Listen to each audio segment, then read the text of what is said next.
안녕하세요. 서울 근교에 살고 있는 이혼한 지 얼마 되지 않은 30대 여자예요. 이혼 사유는 남편이 제가 싫어졌다는 것이었는데요. 한때는 제가 없으면 하루도 살 수 없다던 사람이었는데 이혼할 무렵엔 함께 있는 것이 숨 막힌다고 하더라고요. 꼴도 보기 싫다면서요. 그렇게 남편과 이혼하고 난 후 그 인간과 재회하게 된 것은 응급실이었네요. 이혼 후 어떤 일이 일어났는지 들어보실래요? 대학병원에서 간호사로 일하면서 같은 병원 의사였던 남편을 만나 결혼했거든요.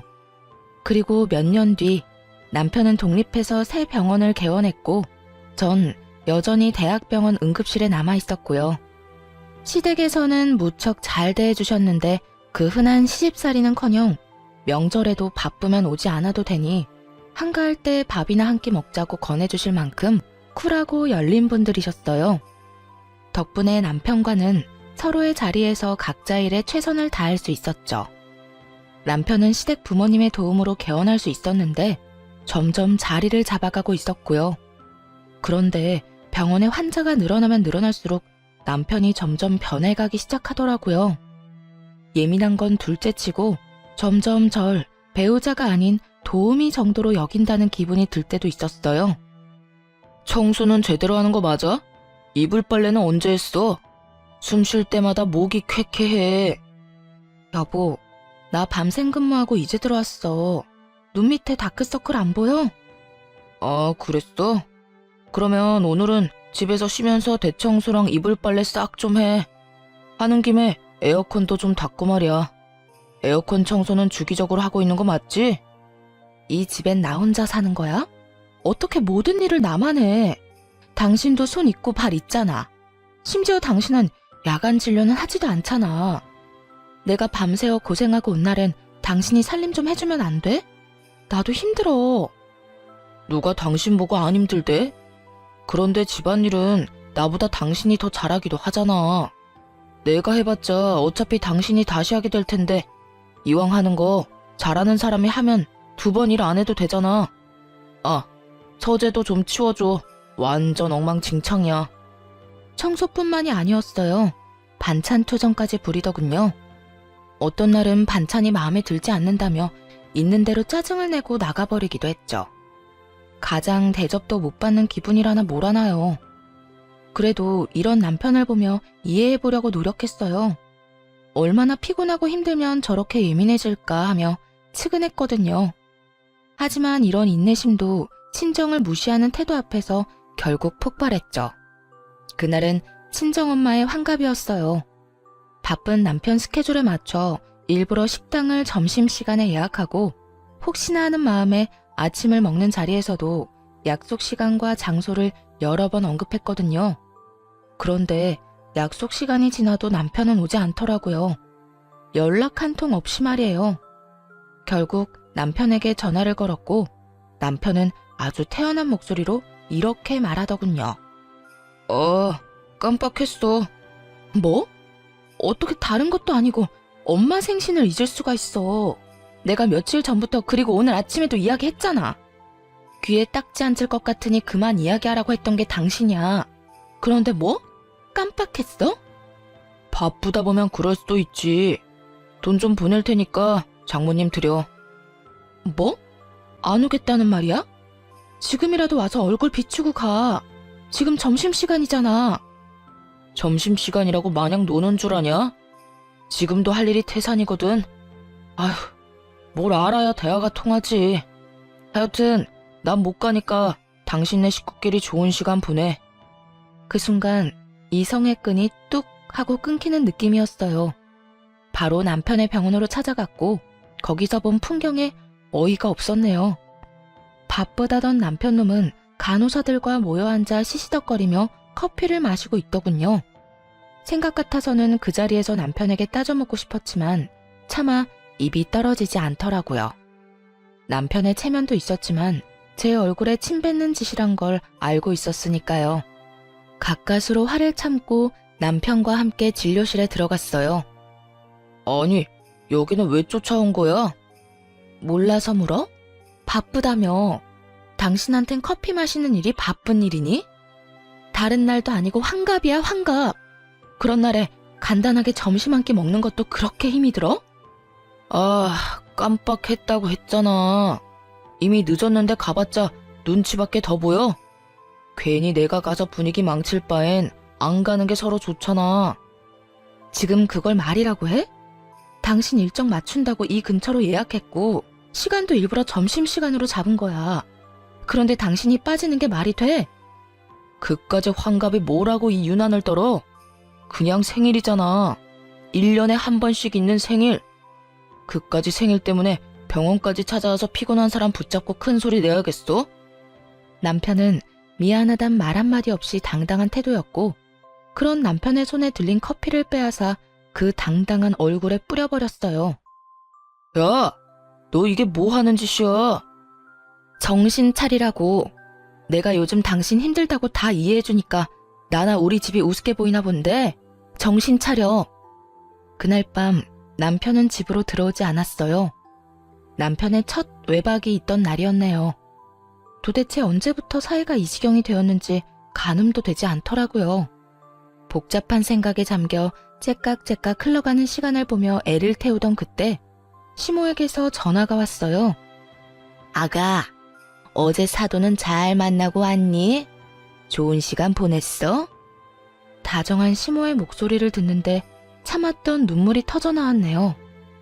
아무런 대답도 하지 못하고 대성통곡을 하는데 시모는 아무 말도 하지 않고 가만히 기다려주시더군요. 그렇게 한참을 울고 나니 진정이 되었고 그제야 무슨 일이냐고 물어보시더라고요. 어머님, 그게 어제 그의 생신 자리에 오지도 않았어요. 바쁘다고요. 그래서 병원 찾아갔더니 간호사들이랑 커피 마시고 있더라고요.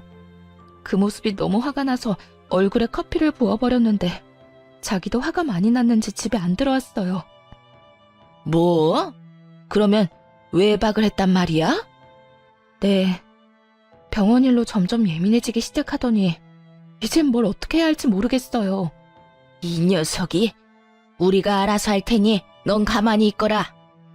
그날 저녁 시댁에선 저와 남편을 불렀고 시댁에 도착했을 즈음엔 이미 한바탕 난리가 났더라고요. 벼락같이 호통을 치는 시부와 그런 시부 앞에 무릎 꿇고 앉아있는 남편. 남편은 아무 말도 못하고 고개만 숙이고 있더군요. 이 녀석아, 내가 너 이딴 식으로 집사람 마음고생시키라고 병원 열어준 줄 알아? 대학병원 있을 때보다 사는 게 편해졌으면 가정에 더 잘할 생각을 해야지. 그걸로 네 마누라한테 생색이나 내고 바쁘다는 핑계로 사돈어른 생신도 나몰라라 해? 생색이 아니라 정말 피곤해서 좀 예민해진 거예요. 생신은 정말 깜빡했어요, 아버지. 그런 정신머리 가지고 병원은 어떻게 이끌어가는 게야? 이딴 식으로 굴 거면 지금이라도 간판 내리거라. 아버지, 제가 잘못했어요. 앞으로는 절대 그런 일 없도록 할게요. 너 이 녀석, 다신 이딴 일로 집사람 눈에서 눈물 빼지 마라. 알겠어? 네, 알겠어요. 여보, 내가 미안해. 앞으로 이런 일 없도록 할게. 약속해. 개원 당시 워낙 받은 도움이 커서 시부모님들 말씀이라면 꼼짝도 못하던 남편이었죠. 이번에도 마찬가지였어요. 진심이라고는 느껴지지 않았지만 용서를 구하기는 하더라고요. 그리고 한동안은 잘하는 척도 했고요. 하지만 그럴수록 남편의 마음은 이미 떠난 것이 느껴졌어요. 아니, 단순히 마음이 떠난 것이 아니라 다른 이유가 있을 거라 확신하게 되었죠. 그렇지 않고서야 둘 사이에 큰 다툼이 있었던 것도 아니었고 기분이 상한 일도 없었는데 사람이 저렇게까지 변한 것은 말이 안 되니까요. 혼자 고민을 하다가 남편 병원에서 일하고 있는 동기에게 물어보기로 했네요. 꽤 긴 시간을 남편과 함께 보내는 친구이니 이유를 알지 않을까 해서였죠. 지연아, 혹시 우리 남편 요즘 무슨 일 있어? 원장님? 아니, 왜? 무슨 일 있으시대? 아니, 요즘 좀 이상해서 혹시 너는 알까 해서 연락해봤어. 요즘? 이상한 건 없었는데. 조금 예민하시긴 했지. 뭐 그거야 그럴 수도 있는 일이니까. 그거 말곤 다른 이상한 점은 없었는데. 아, 혹시 우리 남편 여자 있는 건 아니겠지? 100번은 넘게 고민하고 물은 말이었는데 이 말을 들은 친구는 듣자마자 깔깔거리고 웃더라고요. 자신이 아는 한 그럴 리가 없다고 말이죠.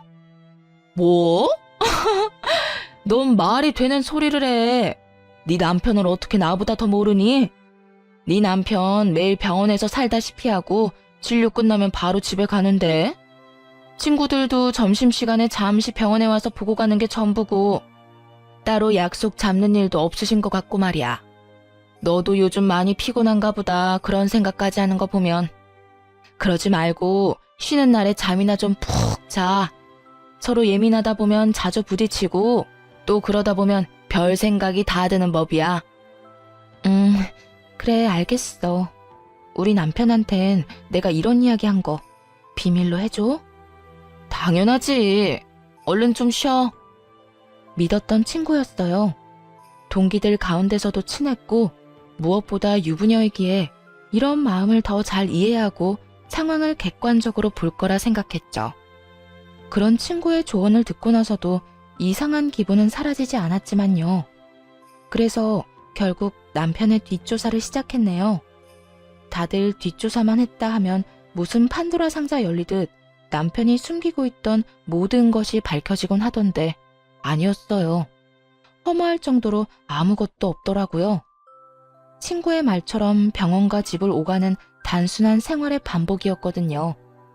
가끔 친구를 만나기도 했지만 다 남자들일 뿐만 아니라 그것마저도 차를 마시거나 편의점에서 캔 음료나 마시곤 헤어지는 게 전부더라고요. 술은 입에도 대지 않았고요.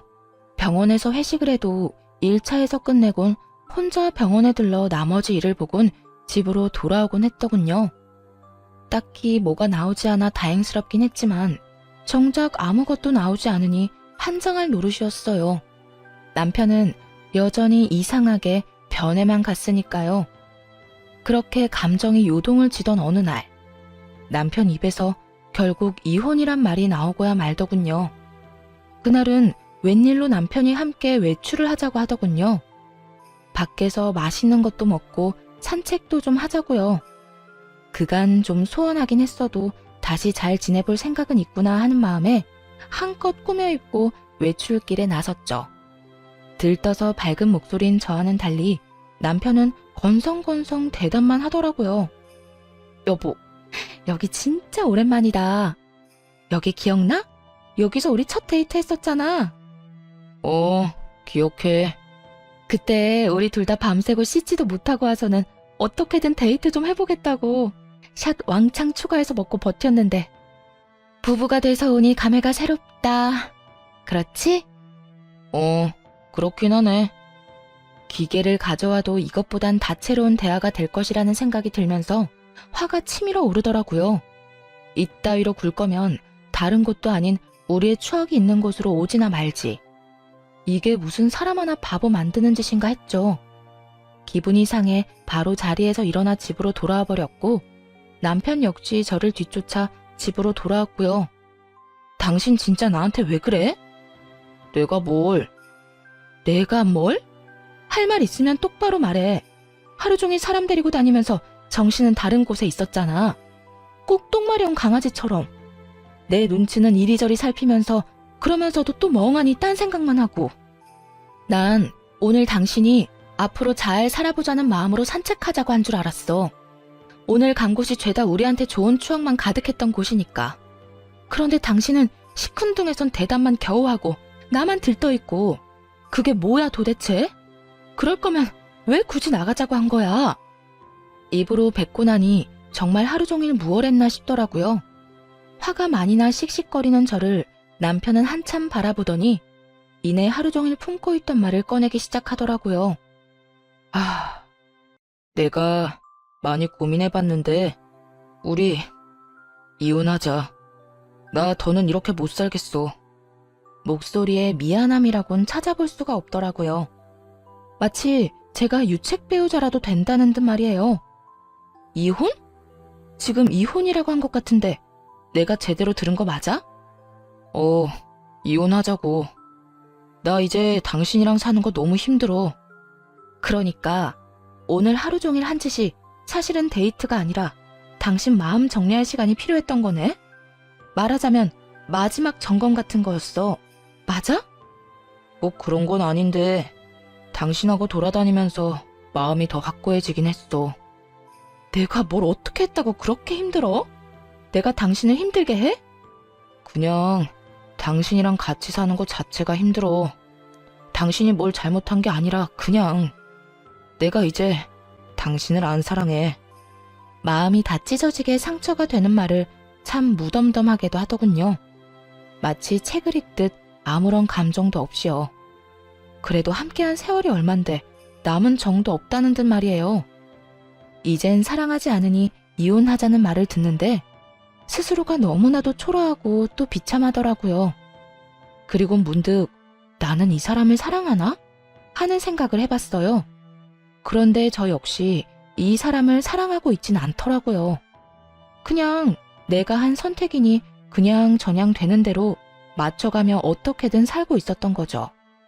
우리 부모님 생각해서 그냥 참고 살아보려고도 했는데 이렇게 아무 감정 없이 살아서 뭐하나 하는 생각이 들더라. 이혼만 해주면 재산도 섭섭하지 않게 줄게. 그러니까 조용히 이혼만 해줘. 나 당신이랑 소송 같은 거 할 힘도 없고 마지막을 그렇게 지저분하게 끝내고 싶지도 않아. 알겠어. 그래, 하자. 이혼. 구질구질하게 눈물이라도 흘리며 매달릴 거라 예상했었는지 남편은 그제야 놀란 눈을 하고는 똑바로 쳐다보더라고요. 왜? 내가 울면서 매달리기라도 할 줄 알았어? 아니, 그건 아닌데 좀 더 이유를 물을 거라고는 생각했어. 나 싫다는데 물어서 뭐해. 들어봤자 상처만 깊어질 텐데 뭐. 당신 말 듣고 생각해보니까 나도 당신 사랑하는 건 아니더라. 그냥 저냥 어떻게 해서든 잘 살아보려고 맞춰가고 있었던 거지. 당신 말대로 그렇게 살아서 뭐 하겠어. 지금이 조선시대도 아니고 아니다 싶으면 애 없을 때 헤어져야지. 그렇긴 하지. 당신 괜찮아? 아니, 안 괜찮아. 사실 나 진짜 비참해. 하지만 어쩌겠어. 이혼하자는 말을 주워 담을 수도 없는 노릇이고. 어쨌든 말 나온 김에 하루빨리 이혼하자. 한 공간에 있는 것도 싫다는 남편과의 이혼은 생각보다 더 빠르고 간단하게 끝이 났어요. 결혼할 때는 상견례니 혼수니 함께 살 집이니 고민하고 하나씩 해결하기 바빴는데 그런 결혼보다 이혼이 더 빨리 끝나더라고요. 남편은 약속한 대로 재산을 나눠주었고 시부모님께 이혼 사실을 전해드렸어요. 마지막으로 물으마. 너 지금 이혼하면 너에게 해주던 모든 것들 다 끊을 것이야. 네가 이때껏 벌어들인 것 빼곤 다 뺏기는 신세가 될 텐데 그래도 이혼할 거야? 네, 아버지. 이미 되돌리기엔 늦었어요. 제 마음도 마음이지만 이 사람도 저한테 이제 마음 없어요.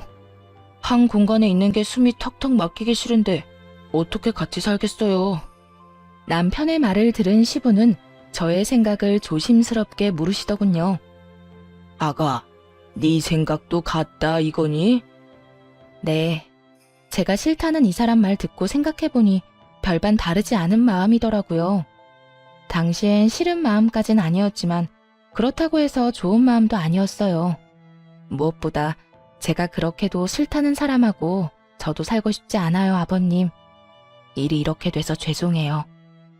네가 죄송할 일이냐?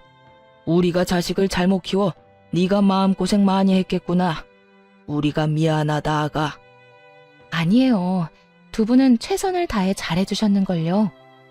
이 말을 들은 시부와 시모는 더 화가 났는지 남편을 보며 무서운 얼굴이었죠. 아마 이게 진작 마음이 떠난 남편이 이때껏 제 곁에서 버텼던 이유였겠죠. 너는 각오하고 있겠지? 우선 카드부터 내놓거라. 집도 처분해서 줄 건 주고 남는 건 가지고 오고 병원은 들인 돈이 있으니 다 갚을 때까진 월세로 있으면서 투자금부터 갚거라. 너하고 새아가한테 주려고 했던 건물은 없던 일로 하마. 늘 말씀하신 대로 남편에게 해주던 모든 지원을 끊어버리시더군요. 상속 명목으로 주시려 했던 건물도 없던 일이 되었죠. 아버지, 다른 건 몰라도 건물은 이 사람과 결혼하기 전부터 주신다고 하셨던 거잖아요. 결혼 이혼이랑은 아무 상관도 없는 건데 그것까지 없던 일로 하다뇨.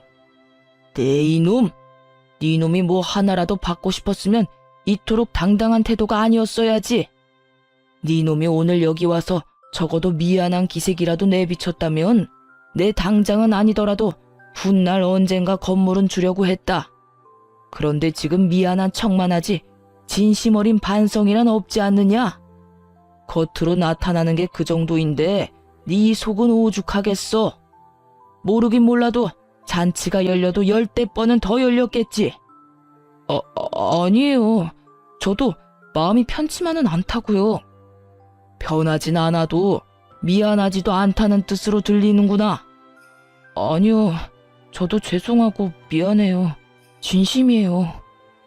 에휴, 더는 듣고 싶지도 않다. 내가 병원을 남겨둔다고 해서 괜한 기대는 하지 말거라. 말한 대로 투자금이 적지 않기에 그 돈은 회수하려고 남겨두는 것이니 그러니 허튼 짓 하지 말고 빚이나 잘 갚아. 시부는 투자금 회수 목적으로 월세를 내는 대신 병원은 유지할 수 있도록 해주시더라고요.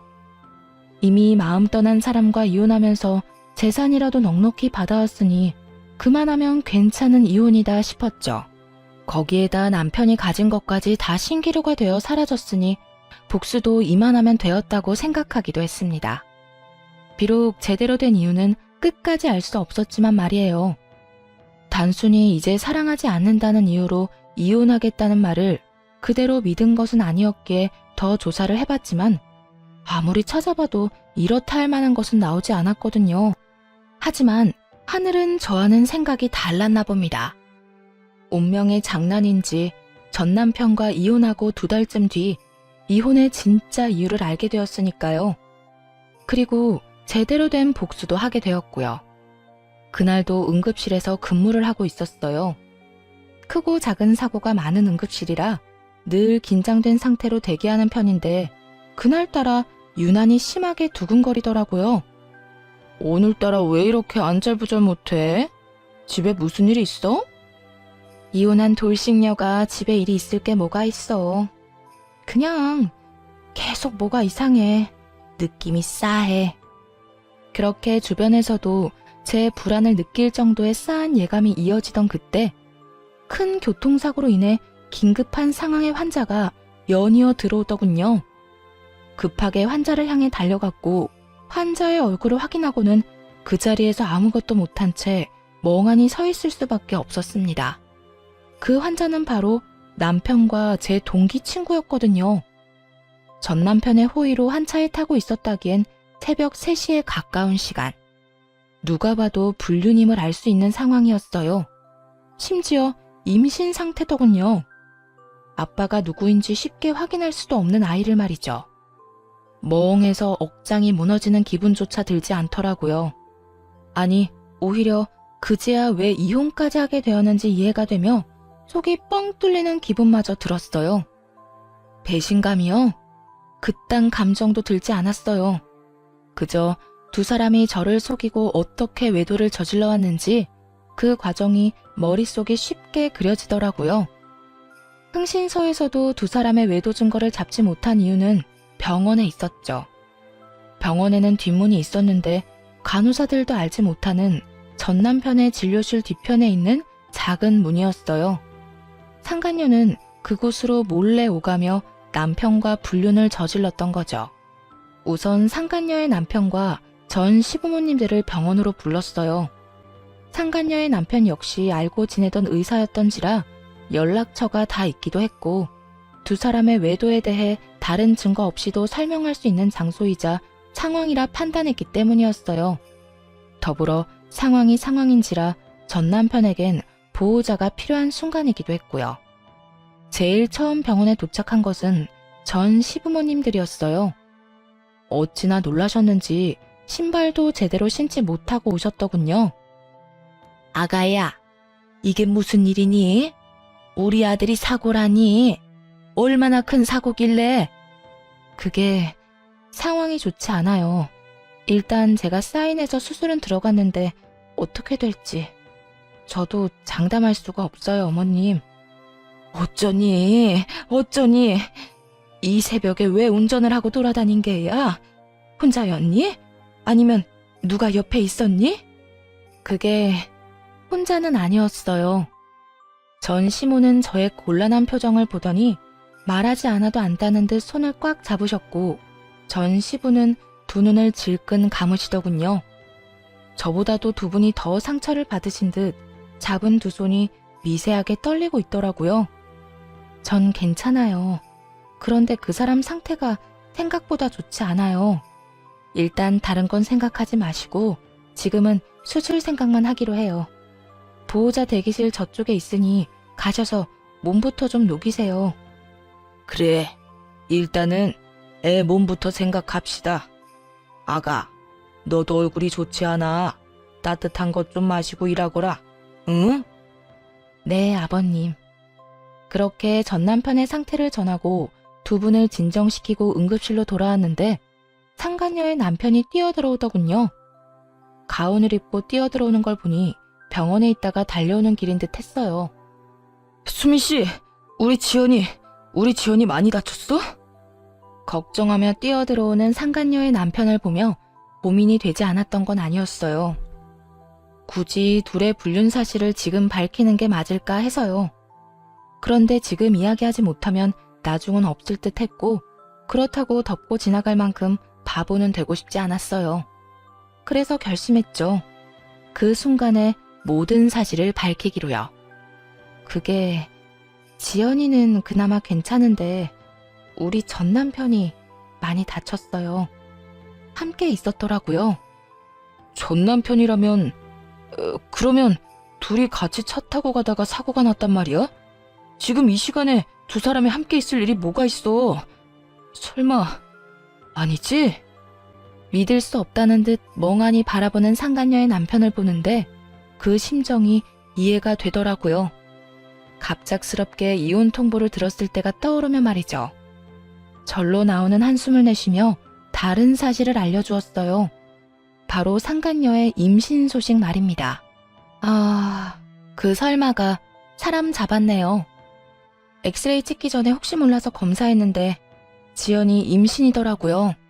알고 있었어요? 임신? 지연이가? 아니, 몰랐어. 임신이에요, 지연이. 한 5주쯤 된 것 같은데. 하여튼 아기는 무사해요.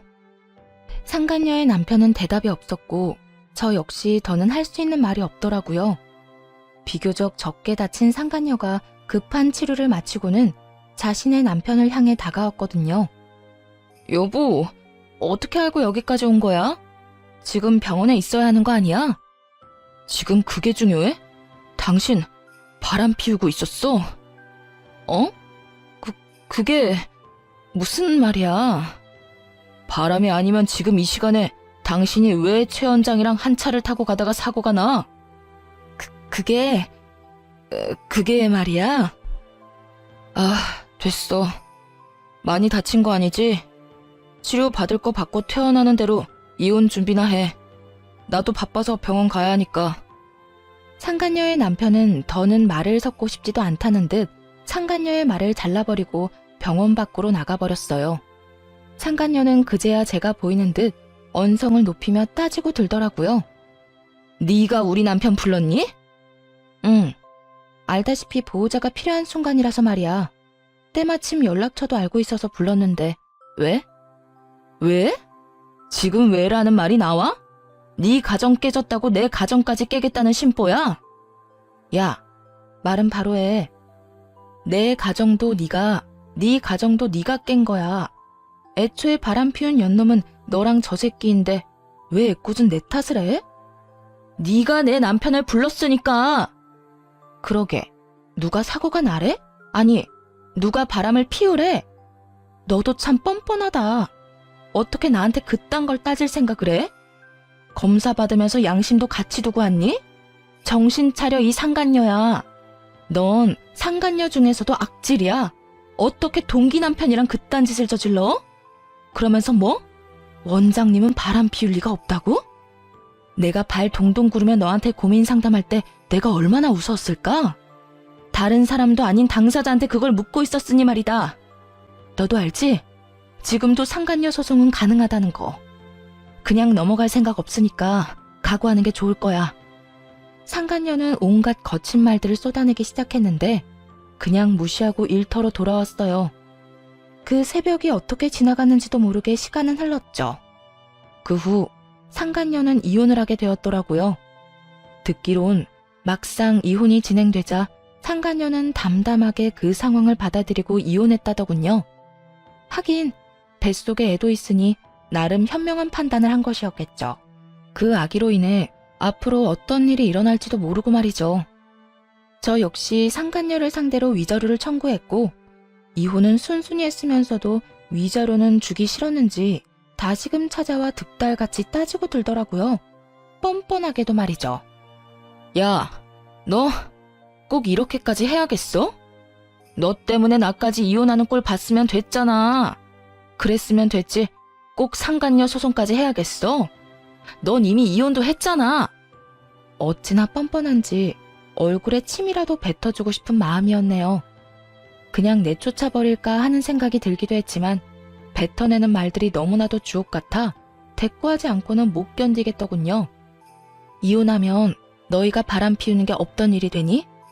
너 때문에 내 가정이 다 찢어진 게 없던 일이라도 되냐 이 말이야.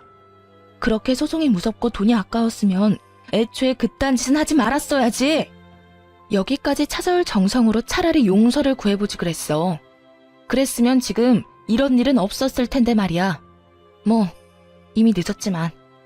그래, 내가 다 잘못했고 너한테 죽일 년이니까 상간녀 소송 그거 하지 마. 우리 그래도 한때는 친구였잖아.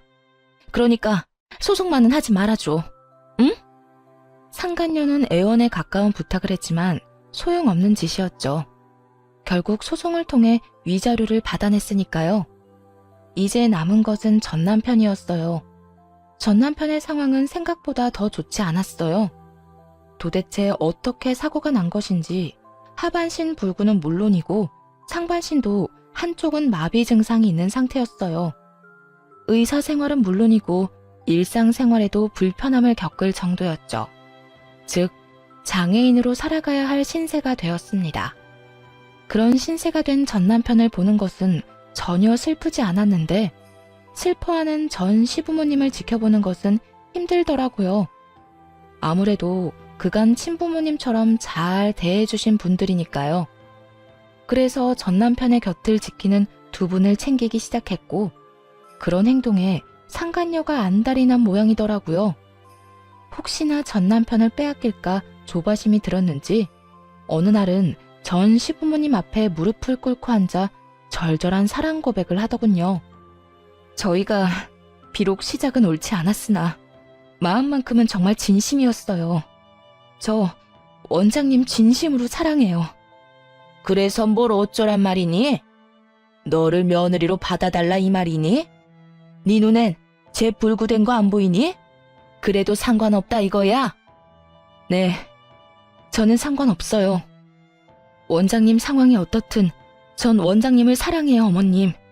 그러니까 저 좀 예쁘게 봐주세요. 제가 살면서 정말 잘할게요. 저 받아주신 거 절대 후회할 일 없도록 잘할 자신 있어요. 그래, 그러려무나. 전 시댁에서 허락을 하니 상간녀는 부잣집에 시집갈 생각에 기쁜 내색을 감추지 않더라고요. 하지만 그것도 잠시였어요. 전 시댁에선 병원도 빼앗고 그나마 지원해주던 병원비마저 끊어버렸으니까요. 불구가 된 아들을 버리기는커녕 데리고 살아준다는데도 불구하고 이토록 냉정하게 구신 이유가 다 있었어요. 저와 전 남편이 이혼한 이유가 상간녀 때문이라는 걸 다 아시기도 했고 무엇보다 전 남편 옆을 지키고자 하는 상간녀의 의도가 뻔히 보였기 때문이었죠. 여러 사람 눈에서 피눈물이 나게 하고 자기는 호의호식하며 살겠다는 그 추악한 의도가 말이죠. 위자료로 전 재산을 날리고 빚까지 진 것도 모자라 거지가 된 사람의 병시중까지 들게 될 상황이 되자 상간녀는 뱃속의 아이를 핑계로 돈을 요구하기 시작하더라고요. 아버님, 어머님, 아무리 제가 미우셔도 이건 아니죠. 최소한 먹고 살게는 해주셔야죠. 아니, 치료받을 돈은 주셔야죠. 그렇게 사랑하는 사이라고 하더니 이 이야기 못 들었나 보구나. 우린 우리 며느리랑 이혼한다고 하는 순간부터 모든 경제적인 도움은 주지 않기로 했었다. 그러니 네가 그렇게나 사랑한다던 우리 아들, 네가 알아서 잘 보살피며 살아보거라. 우린 네가 무슨 말을 하든지 간에 눈 하나 깜빡하지 않을 것이니. 그러면 이 아이는요? 알고 계시죠? 저 임신한 거. 그리고 이 아기 전 남편 아기도 아니라는 거요. 그러면 이 아기가 누구 아기겠어요? 이 아기 최 원장님 아기예요. 그러니까 아기 생각해서라도 조금만 도와주세요. 최 원장님 몸도 저렇게 되고 앞으로 원장님 인생의 자식은 이 아기뿐일 텐데 이러다 아기마저 잘못되면 어떻게 해요? 상간녀의 말에 두 분도 흠칫하시더라고요. 그럴 수밖에 없겠죠. 아무래도 아들은 불구가 되어 다신 이세를 보는 건 힘들 것 같은 상황인데 그런 상황에서 뱃속에 아들의 아기가 있다니까요. 멈칫하는 두 분을 보며 상간녀는 묘한 미소를 지어 보였고 그런 상간녀에게 저와 전 남편만 알고 있던 사실을 알려주기로 했습니다.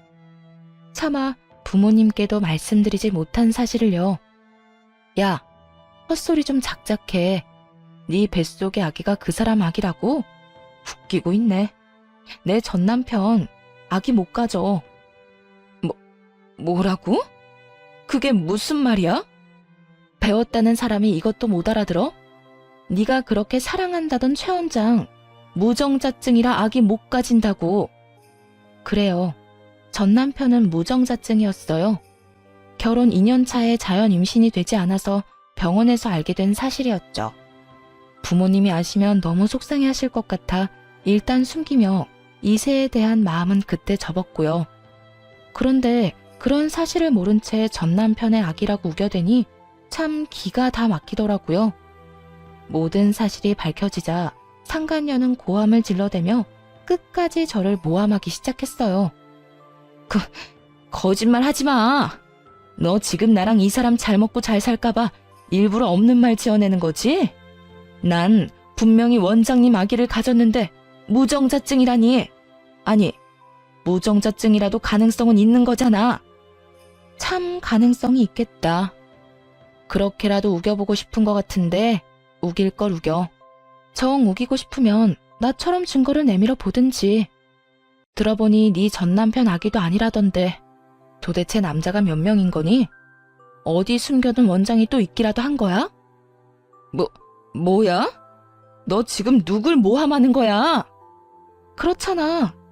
내가 검사 결과를 봤으니 네가 임신한 것도 저 사람이 무정자증인 것도 확실한데 아기 아빠는 누구인지 알 수가 없고 이런 상황에선 다른 가능성이 떠오르지 않겠어? 아니야. 정말 아니라고. 아니에요, 아버님, 어머님. 설마 이 여자 말 다 믿는 건 아니죠? 지금 저 때문에 이혼하게 됐다고 화가 나서 이러는 거예요. 정말이에요. 제 말 믿어주셔야 해요. 전 남편이 무정자증이라는 사실에 상간녀도 그렇지만 부모님들도 충격이 크신 듯 하더라고요. 전 남편의 상태도 충격이지만 인간의 탈을 쓰고 아무렇지 않게 거짓말을 해대는 상간녀의 언행에 대한 충격이 더 큰 듯 했으니까요. 닥치지 못해? 네 말이 사실인지 아닌지는 출산하면 밝혀질 것이고 그때 유전자 검사에서 네 말이 사실이라면 내 너에게 사과하고 내 재산 전부를 네 뱃속의 아기한테 물려주마. 하지만 그렇지 않다면 각오하는 것이 좋을 게야. 감히 다른 것도 아니고 핏줄을 두고 장난친 죄는 받아야 하지 않겠니? 전 시부는 처음 보는 무서운 표정을 지으며 상간녀를 몰아세우기 시작했어요. 상간녀는 뒷걸음치며 눈물로 호소하더군요. 아니에요. 정말 저는 맹세코 다른 남자는 없었어요. 믿어주세요. 그렇게 확신한다니 출산 때까지 기다릴 필요도 없겠구나. 들어보니 태아 유전자 검사도 있다고 하던데 그걸로 진행하자꾸나. 네 말대로 네 뱃속의 아기가 우리 아들 핏줄이라면 우리한테 귀한 손주인데 힘들게 키울 수는 없는 노릇이니.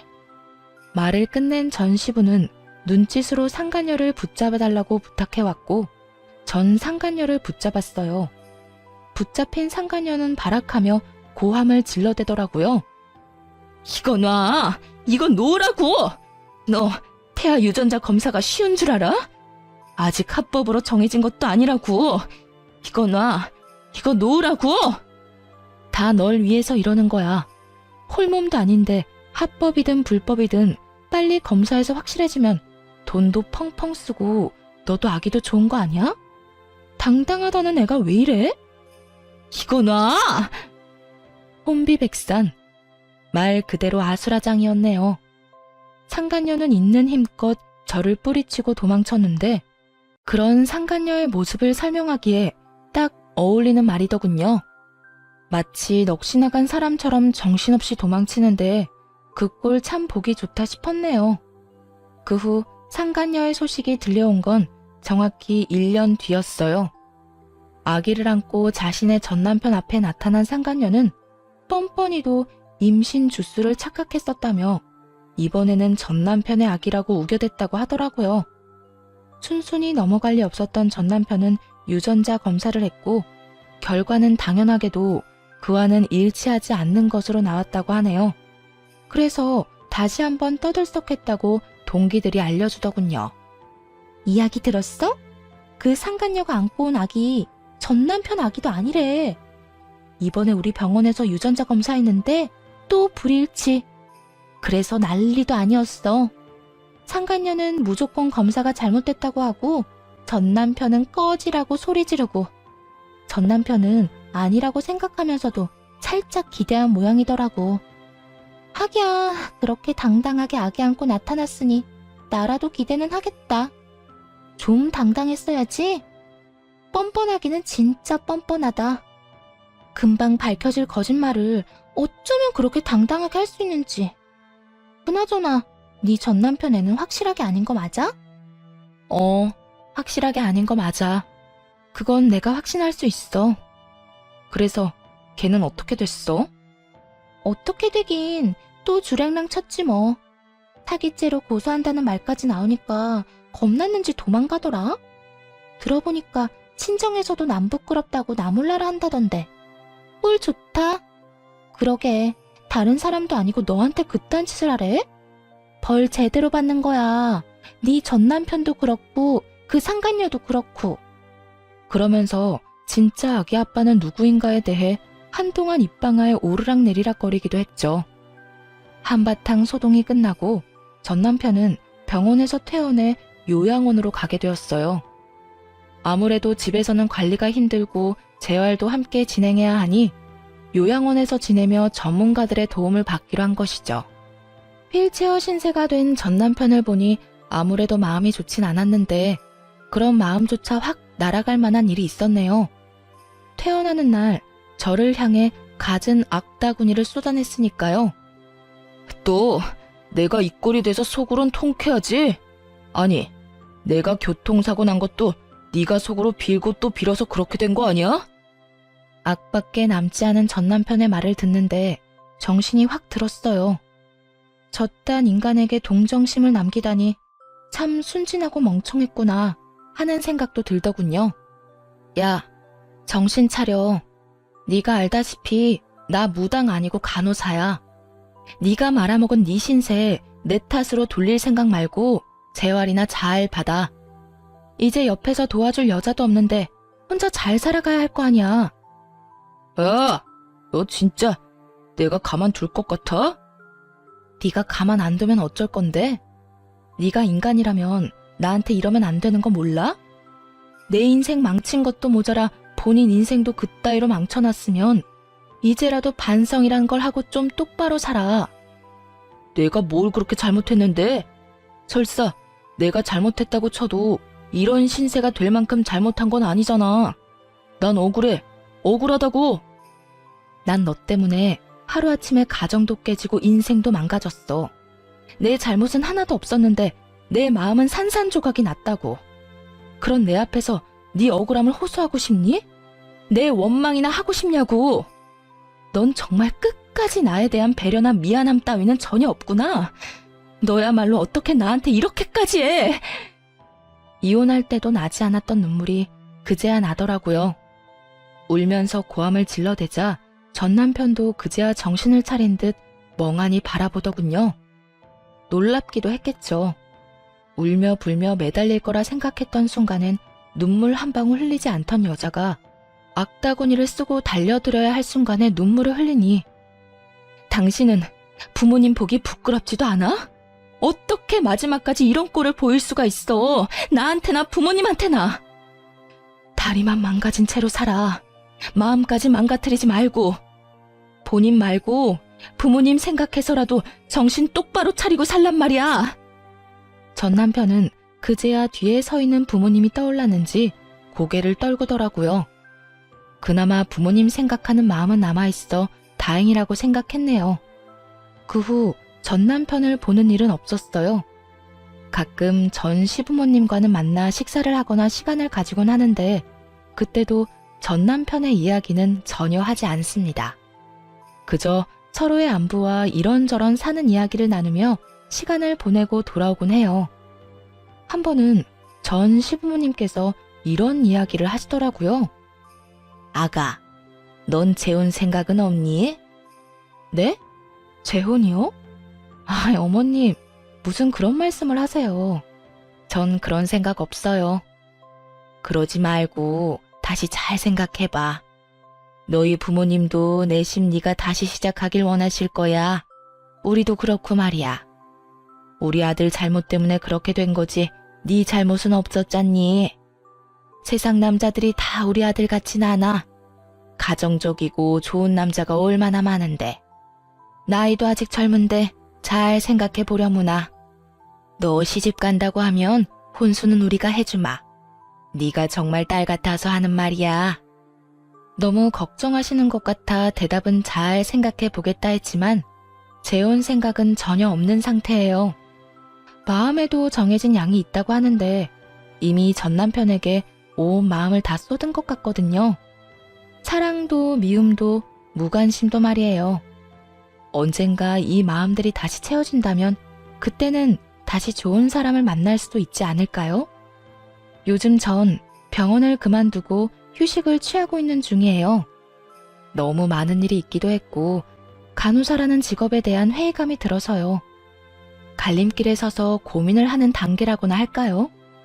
요즘엔 유아교육에 대해 공부를 하고 있긴 한데 이 어두운 터널을 벗어나 무엇을 하며 살아갈지 기대되는 요즘이네요. 이로써 저의 사연은 끝이 났네요. 긴 사연 함께 해주셔서 감사합니다.